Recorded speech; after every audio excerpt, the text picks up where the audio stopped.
असलामुअलैकुम crime update मैं लियाकत तुसी देख रहे हो मेरा यूट्यूब चैनल। नवाजिश नगर हुजरा शाह मुकीम दे विच एक ऐसा वाक़या है, टीचर और लड़का स्टूडेंट है सी, वो दोनों अगवा होए ने। और ये अगवा किस तरह होए ने, इस दे विच कौन मुलविस है सी और पुलिस दा इहदे विच की रोल है सी। टीचर और इसदा जिहड़ा शागिर्द है सी, इन्हां नूं किहड़ी जगह तो पुलिस ने बाजियाब कराया है, मुकम्मल तफसील दे नाल तुहाडे डिस्कस करांगे। साडे इस चैनल सब्सक्राइब करो, बेल आइकन बटन प्रेस करो और वीडियो नूं शेयर करो। नवाजिश नगर एक मोहल्ला है, उत्थे जनाब एक लड़का है एहसन इसदा नाम है और इसके वालिद दा नाम है इदरीस। एहसन 9वीं क्लास दा स्टूडेंट है और इसकी जिहड़ी एज है वो 13 साल है। अक्सर हुंदा है कि ट्यूशन नाल ही जिहड़े ना वालिदैन वो बच्चों नूं जिहड़ा नाल नाल ट्यूशन शुरू करा दिंदे ने ताकि बच्चा अपने अच्छे जिहड़े नंबर लै अपनी जिहड़ी क्लास दे विचों। एहसन ट्यूशन पढ़ रहे सी, एक नाल ही एक लड़की है सी जिसका नाम आयशा है सी, इसकी उम्र तकरीबन 21-22 साल दे राउंड अबाउट है सी।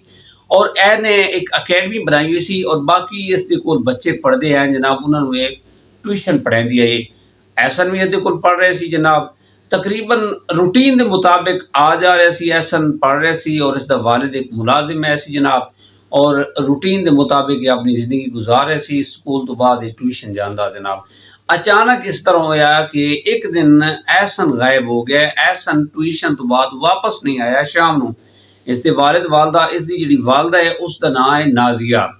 नाजिया जोजा इदरीस, ये दोनों इसनूं लभ रहे ने। ये आए ने इस अपना ट्यूशन सेंटर। ऐशा दी वालदा मिली है, उसने उन्हें कहा एहसन तो ट्यूशन पढ़ के चला गया है, फिलहाल नहीं है। ऐश है मैं करके गल उन्होंने रफा दफा की जनाब। तकरीबन 2-4 दिन गुजरे तो पुलिस जी वो इदरीस के दरवाजे ते आई, उन्होंने दस्तक दी और उन्होंने कहा जी इदरीस साड़ी जी बच्ची है ऐशा उसनू अगवा करके लै गया जी। इदरीस का अजीब जी सूरत हाल पैदा हो गई कि एहसन की इतनी उम्र नहीं सी कि वो किस तरह अपनी टीचर नू अगवा कर सकता जनाब। ये FIR कटी गई इदरीस साहब के खिलाफ और कोशिश लगे रहे। 1-2 हफ्ते हो गए जी। हर जगह ते इसकी वालिद एहसन की वालिद और वालदा ये अपनी वालों सफाइयां दे रहे हैं कि साडा बच्चा इस तरह नहीं है। हालांकि वो कह रहे थे कि साडे बच्चे नूं अगवा किया गया है, बजाय कि जनाब उल्टा सानू मुलविस किया गया है कि साडा बच्चा तो मिल ही नहीं रहा। उन्होंने जी तुहाडा बच्चा उसनूं अगवा करके लै गया है, या इस तरह पुलिस जी वो तफ्तीश कर रही है ऐसी। और अपना इदरीस ने दीपालपुर प्रेस कॉन्फ्रेंस की थी जनाब, और वीडियो वायरल हुई और इस गल ते जनाब बड़ा अमल दरामद लिया गया और पुलिस ने इसनूं बड़ी संजीदगी नाल लैना शुरू कर दिता कि इस चीज़ नूं देखा गया। और पुलिस ने इस प्रेस कॉन्फ्रेंस तो बाद एक FIR उस टीचर के खिलाफ जी ना इस दे वालिद इदरीस की मुदैयत दे विच जनाब दायर कर दी कि आयशा टीचर जी उस साडे बच्चे नूं अगवा किया है।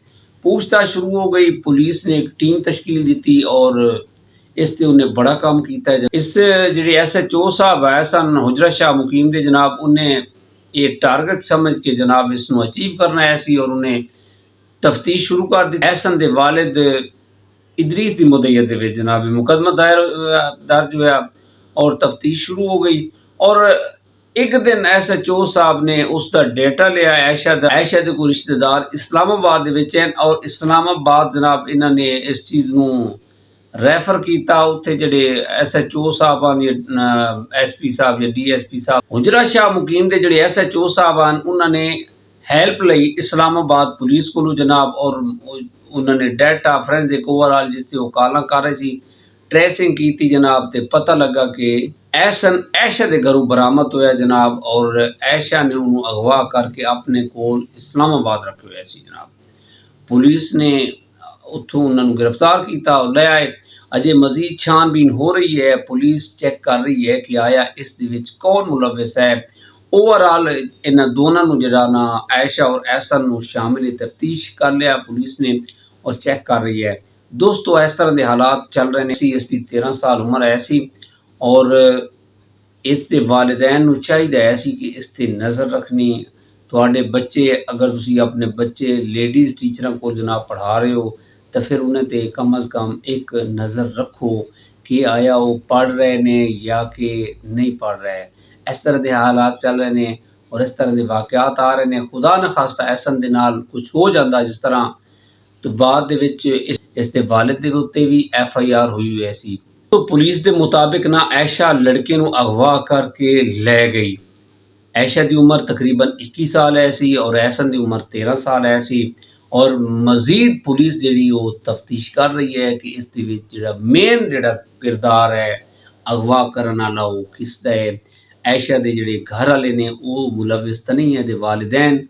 फिलहाल तफ्तीश जारी है। जी दोस्तों, यह वाकया हुजरा शाह मुकीम का सी जिहड़ा तुहाडे नाल डिस्कस किया। इस पैगाम के नाल सानू इजाजत दो। अपना ढेर सारा ख्याल रखा है और कमेंट दे विच राय लाजमी दिवा है। साडे चैनल सब्सक्राइब करें। खुदा हाफिज़।